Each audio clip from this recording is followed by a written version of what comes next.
again, this is our second stop, and this is incredible. We're in Malibu, and a certain section of Malibu that was lovely. You don't get much better than this, and you see the devastation. I guess the total you said of, what would you say, over 100,000? Just under 100,000 acres. Which is a tremendous amount of land. You know, 100,000 acres, people can't envision what that is. It's a tremendous piece of land, and it's devastating to see it. I have to say the government officials have done an incredible job. When you look at this devastation, and I guess at this moment there are, in this area, there are 3 deaths so far. 3 deaths. It's pretty incredible. It's horrible, but it's also pretty incredible. The job they've done, they evacuated very early, and they took a lot of heat, and they made the right decision. So I congratulate you on that, because that's a lot of political pressure on not having to do it, because nobody thinks this is going to happen.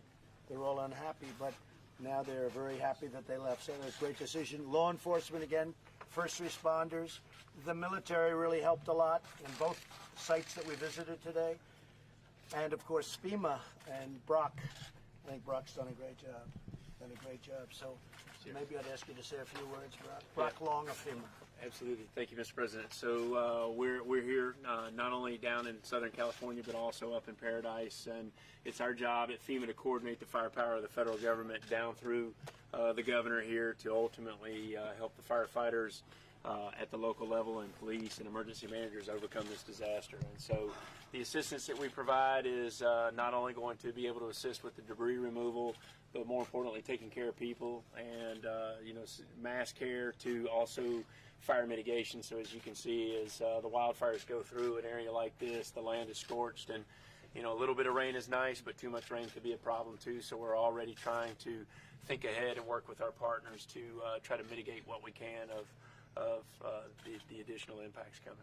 So the towns and every place we visited, I see, and I've asked the question, they're all going to do an expedited rebuild, meaning the permits are going to come a lot faster than would normally be the case. Actually, this is an area where it's pretty tough to get permits, and I know they're going to go very fast with expediting and get it rebuilt and redone, and that's a great thing. That'll make things happen a lot faster. Jerry, would you like to say something? Yeah, as a matter of fact, I've signed an executive order to cut red tape and speed up the permit processes as well as other recovery actions. So that'll help.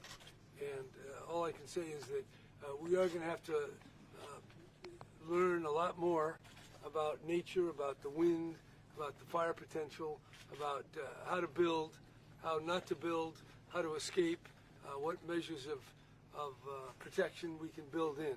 And it's not going to be cheap, but I think we have to carefully really look into the facts here and take all that we learn and apply it going forward. And of course, I won't have to do that. Mr. Newsom will do that. So. Thanks for the baton. Yeah. But I mean, it's just, the Mendocino fire, the Tubbs fire, the Thomas fire. I mean, you just go down this list. And, this is unacceptable. We're past the point. People have had enough of this, and we got to deal with this head on. I mean, governor's done an amazing job with the legislature the last couple of years. We've invested a record amount of money into our efforts, but we have to do more, and this clearly underscores that. But I also want to underscore a more fundamental point, and that is the collaboration and cooperation we're getting from the federal government, and we're very grateful for that. There's no politics being played here. The president signed that emergency declaration immediately, and I cannot impress upon all the folks here how grateful I am for the conversations we've had, private, not just public, over the course of the last few hours, in terms of the expectation going forward that the federal government's not just going to be here today with all of you, but tomorrow and over the course of the next few years as we rebuild. That's true.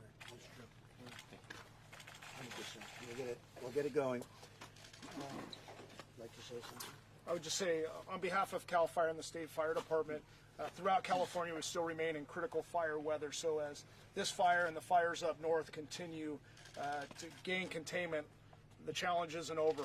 And through cooperation of agencies throughout California, we are successful. So thank you. Good. Chief? All right, well, Darrell Osby, Fire Chief, Los Angeles County Fire Department. On behalf of the County of Los Angeles, just really want to thank the Governor and the President here for their presence to get the state and federal resources here and support as it relates to combating this fire. and also the resources to rebuild our community.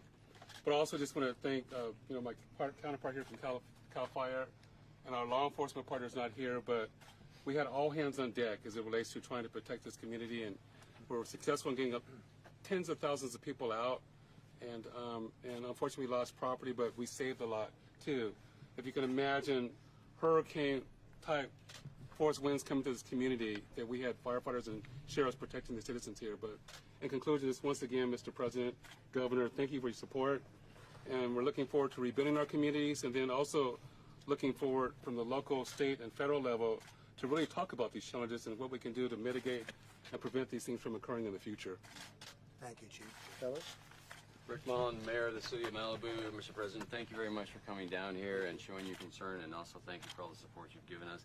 Governor and Governor-elect, also appreciate everything you've done. Malibu took it on the chin here, but compared to the fire up north, we didn't lose as many lives. So if there's a silver lining here, it's that we saved a lot of lives, and then we paid for it in frustration for people who are outside. We've got the mandatory evacuation order, so thank you for all your patience. We're going to get you back in as quickly as possible. And for everybody who's suffered a loss here of all their personal belongings and their precious memories, we're going to do everything that we can with the assistance of these fine gentlemen to get it back together, and we will leave no stone unturned to come together, and Malibu will be strong again. So thank you very much. Thank you very much. Appreciate it. And Mr. President, I appreciate Peter Foy, Ventura County Supervisor. I just appreciate everything you've done. I appreciate our fire, and both from LA County and Ventura County coming together to save lives, like you said. I mean, it was amazing being part of this stuff. We've seen a lot of tragedy in Ventura County with the shooting, the whole bit, and it's been amazing. But we will rebuild. We will get through this, and I do appreciate, Mr. President, your prayers, your wife's prayers, and the whole country's prayers for this community.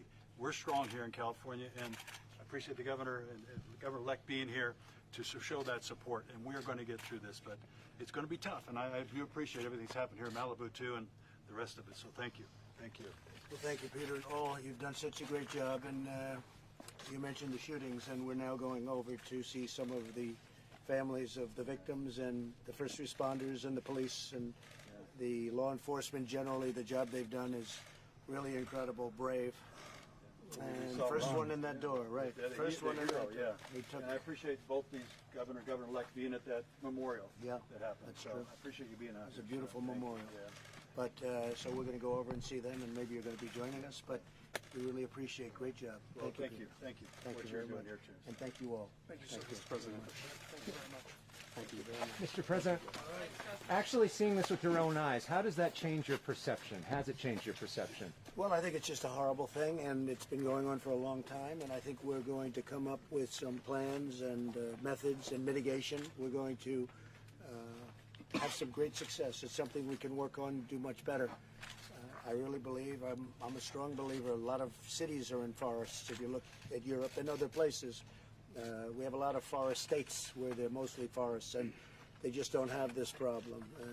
California's a very unique place, and it's got some very unique leadership and some great leadership, and we're going to be working with the leadership, working with Gavin now for the most part, and I think we're going to come to some pretty good conclusions, and maybe more importantly, some real solutions to a problem that is a very, very big problem, because every year, especially at a certain time of the year, you just turn on and it's automatic that you have these massive fires. I mean, these are massive fires. Now, in this case, when you look at where we just left, you're talking about tremendous numbers of death. And here we had 3, I guess, at a minimum.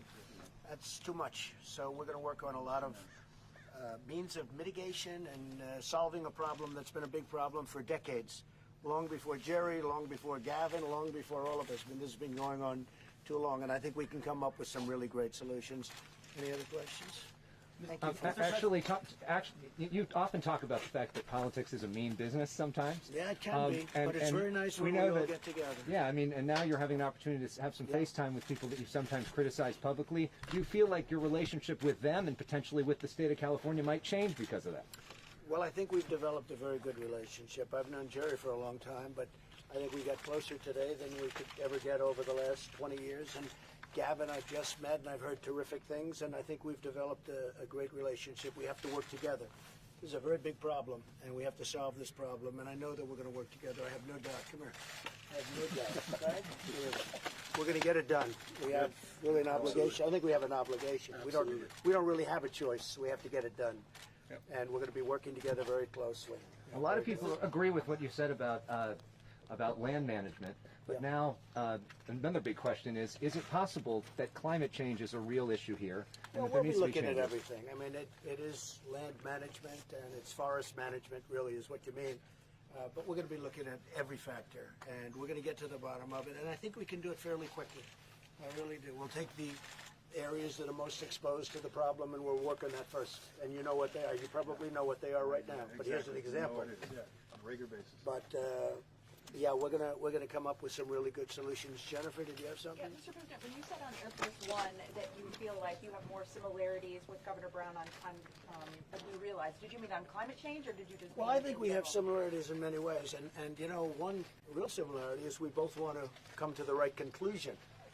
And I know I get there, and I know he gets there, and the right conclusion here is to get these forest fires to stop, because I really think there's a way of doing that. And we don't want to turn on every year. A certain time you turn on, and it's almost expected. And you're watching from New York, or you're watching from Washington D.C., and you don't really see the gravity of it. I mean, as big as they look on the tube, you don't see what's going on until you come here. And what we saw at Pleasure, what a name right now. But what we just saw, we just left Pleasure for Paradise. And what we just saw at Paradise is just, you know, it's just not acceptable. So do you think you have similarities with Governor Brown on climate change? Well, let me answer that. Yeah.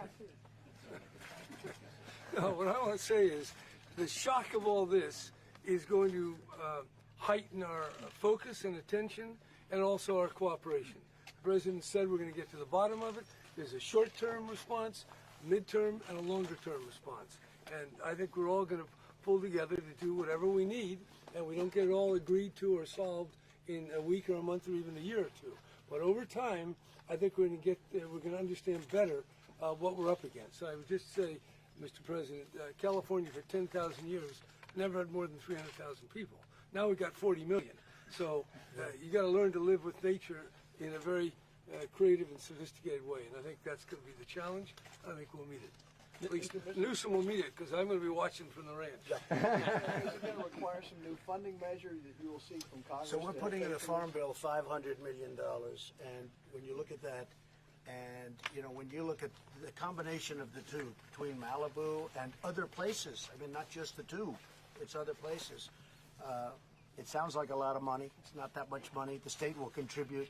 We're all going to contribute. We're going to get it taken care of. I mean, we saw a site, and don't forget, there are hundreds of people that still aren't accounted for, and that's a tough situation. Now, hopefully, they're with their relatives, and there won't be a problem. But certainly, there will be some that are just going to be not accounted for. So we're going to spend the money that's necessary. There's a great people that live here, and it's unfair to put them through this so often. And Gavin knows that.